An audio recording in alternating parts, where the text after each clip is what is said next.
Hey friends, it's time for Gingerbread Houses. Hosted by Tammy from Happiness Created and Jackie from Crafting in Mimi's World. Links to the hosts and playlists will be in the description box.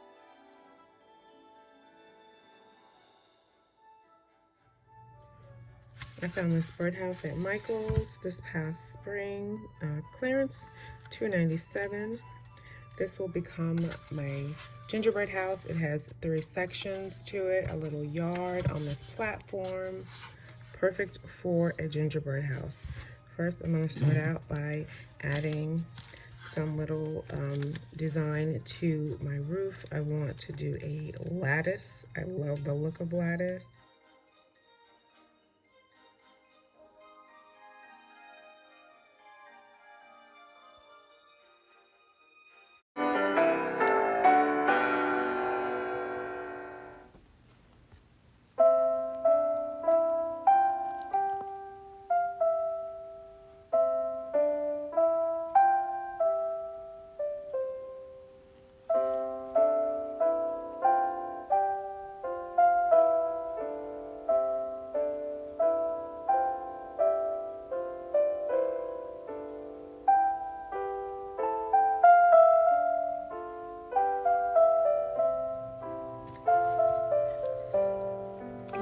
My glue lattice is complete.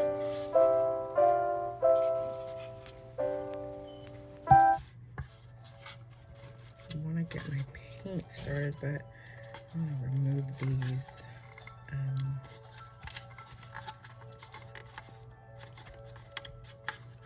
If I can without damaging the wood.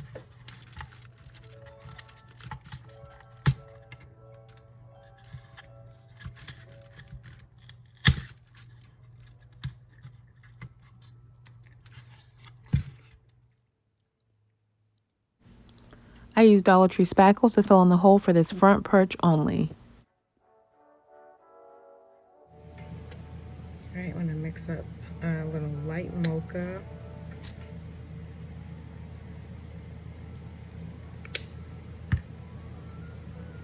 And a little burnt umber.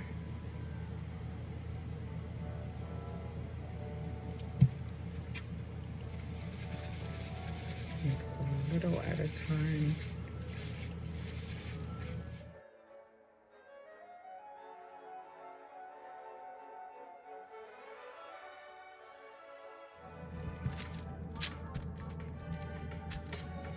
While my paint dries, I'm using my baked clay and a lid from a mini bottle, Crafter Square bottle, to cut out these little circles. I'm going to bake these for 15 minutes at 275, and these will become little peppermints that I'm going to add to my house. So since I couldn't get that golden brown color I wanted, I just repainted with brown oxide and chocolate sprinkle.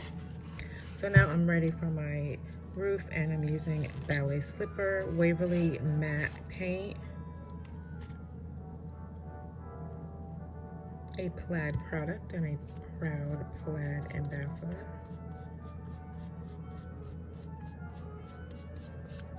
So I wanted my roof to have like the waffle texture with this lattice, but this beautiful like candy pink color,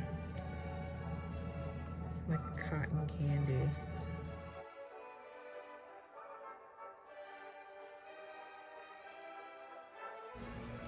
I used the white matte apple barrel paint for the picket fence and the platform the birdhouse is on. All right, when my fencing is drying, go ahead and paint my little peppermints and candy accessories with the base coat of bright white by Apple Barrel.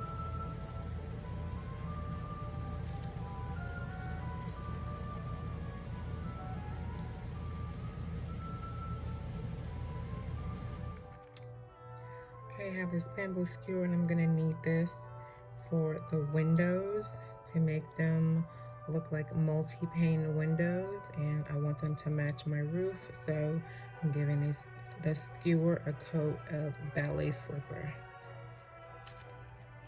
A chocolate sprinkle for these gingerbread men. And I made a tiny little chocolate bar.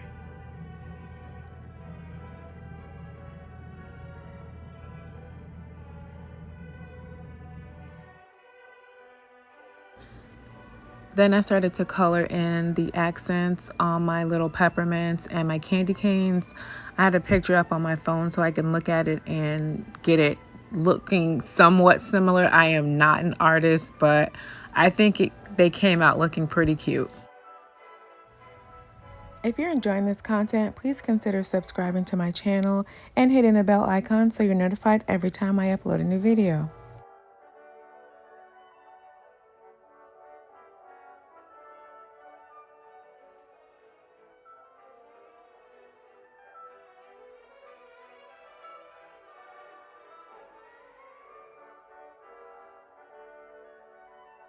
So then I was finishing up adding the accents to the baked clay candy pieces that I had made. And this one I'm doing like the swirly pop on the front. And then I added the accents to my gingerbread men as well.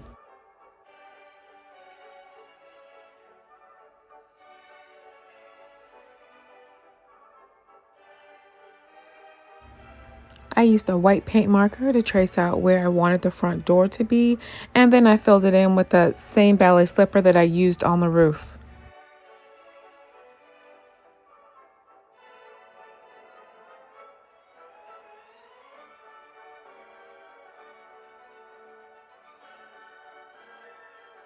So here I'm going to start framing out my windows and the outside edge of the gingerbread house, and I used my larger hot glue gun, but then I switched to my smaller one because way too much glue was coming out, and this yarn is so thin that it only takes like a few dabs here and there, and then you lay your yarn inside of it. So if you're using this yarn, only use a few dots, and if you have a finer tip hot glue gun, I would recommend using that. I love how this yarn looks like peppermint. I believe I found this last year in the Crafter Square area. Dollar Tree also carries various colors of baker's twine. So if you're doing any holiday projects and you can't find this yarn, I would check the baker's twine as well in the Crafter Square area.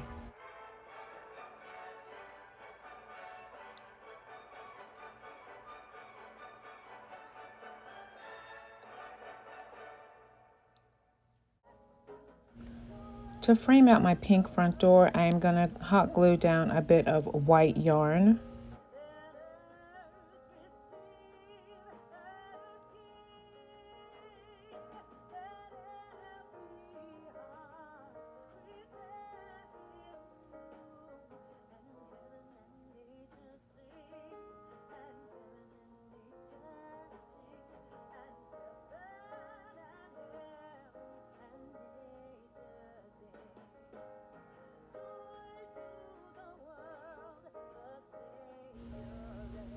Then I attached this candy charm I found on Amazon to the front door.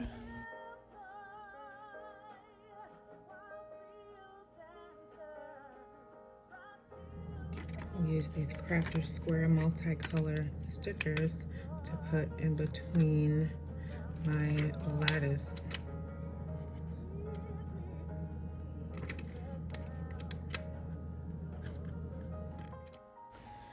I ended up using hot glue to make sure my stickers were secure, and I used almost all the stickers from the sheet. There were only 2 left when I finished this roof.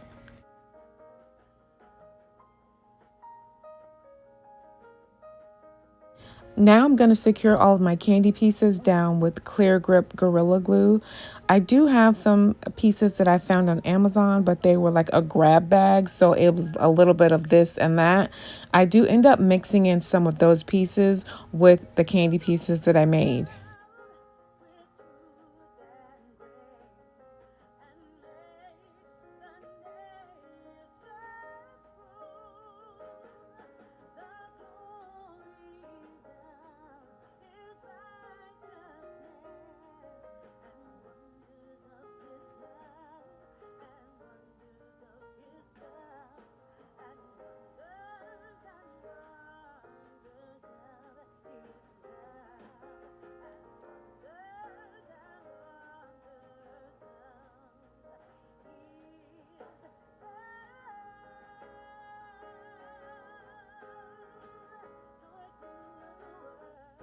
I really love how my tiny lollipops turned out. I'm just using toothpicks and this clear Gorilla Glue to attach them so then I can adhere them to the gingerbread house.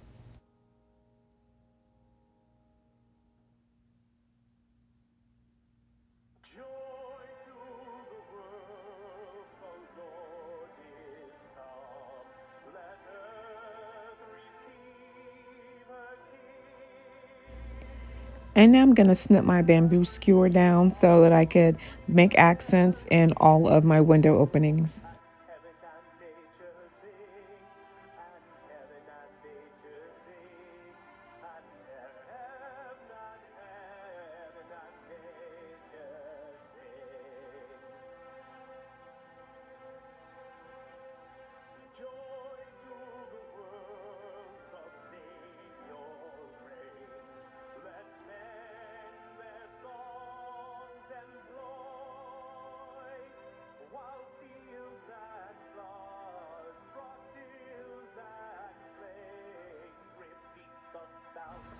With my window frames completed, I go ahead so I can attach the lollipops I made with that clear grip Gorilla Glue, one by the front door, one at the very top, and then some more of those candy pieces that I found on Amazon.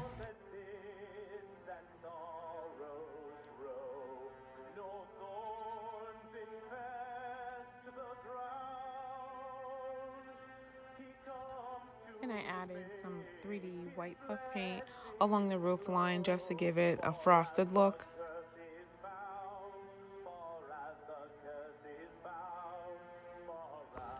I would love to hear from you guys on other social platforms. I'm on Instagram under Creating It Myself and on Facebook as Creating It Myself Crafts. Stop by and say hey.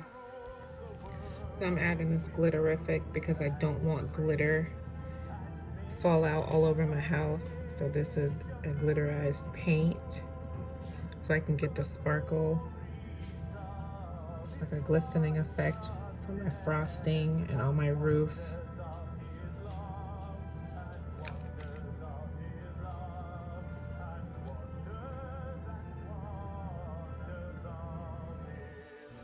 I love the way my gingerbread house turned out, and this is our family theme this year, so you'll be seeing a lot more sweets themed DIYs from me.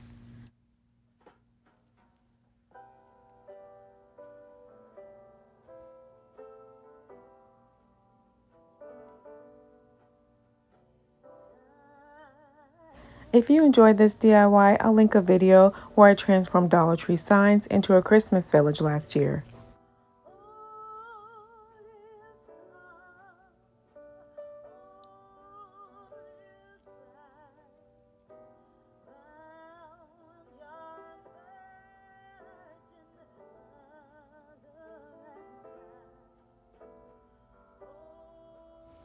Here's some recent projects from Tammy at Happiness Created and Jackie from Crafting in Mimi's World. Please go show their channel some love.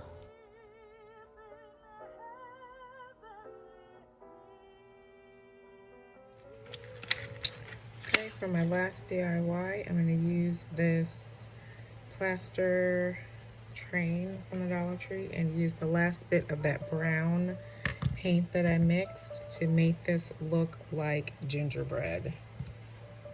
I want to have a little truck behind it, a little caboose behind it. So let's get my tumbling tower blocks to see.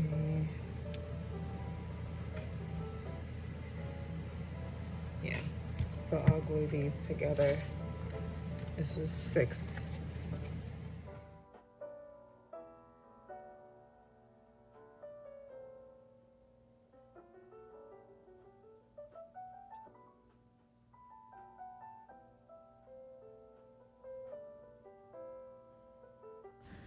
With the paint all dry, I took some pearl beads that I found at Dollar Tree and hot glued them to the rail car, and then I used some 3D paint to add a few accents onto both the rail car and the engine.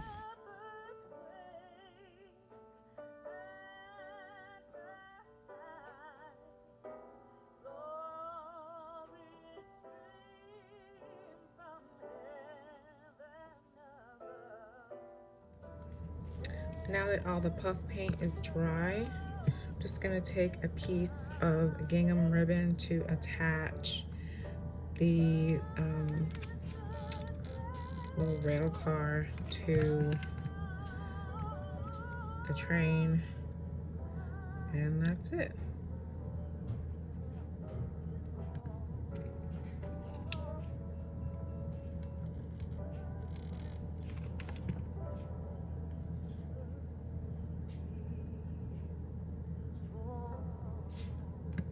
And it's small enough to just fit on a tier tray or a small shelf, so that's why I only put one little car behind the train, behind the engine, so it didn't take up that much space. I think this came out great. I just love this. So cute. And of course my son, the train fanatic, loves it. I hope you enjoyed this video, and please check out the playlist for more inspiration.